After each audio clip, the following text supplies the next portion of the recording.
आने वाले एपिसोड में वसुधा और देव की जिंदगी एक नए मोड़ पर पहुंचने वाली है।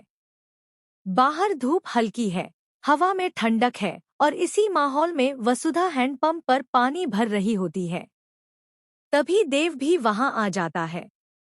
वसुधा देव को नहलाने लगती है और पहली बार देव उसे इतना करीब देखकर जैसे खोसा जाता है।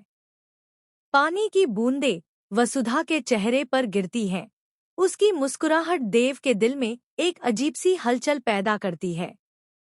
देव उसे लगातार देखता रहता है, जैसे उसके सामने पूरी दुनिया थम गई हो।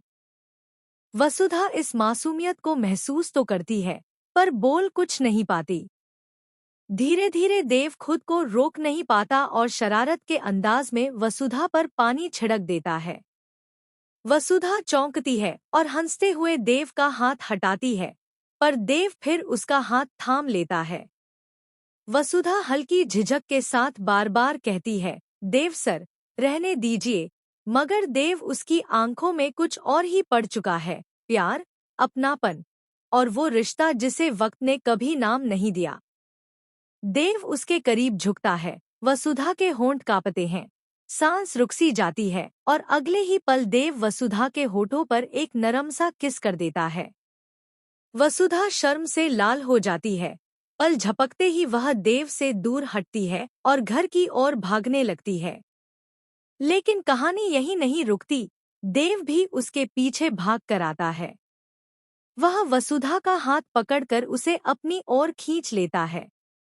दोनों इतने करीब होते हैं कि उनके बीच सिर्फ धड़कनों की आवाज सुनाई देती है। वसुधा हल्की घबराहट में कहती है, आप यह क्या कर रहे हैं देव सर? देव मुस्कुराते हुए जवाब देता है, मैं अपनी पत्नी के साथ हूँ और अपनी पत्नी को प्यार कर रहा हूँ। क्या इसमें गलत क्या है?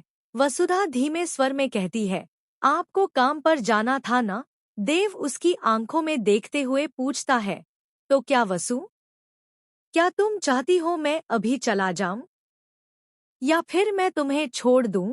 उसके शब्दों में शरारत कम और मोहब्बत ज्यादा होती है।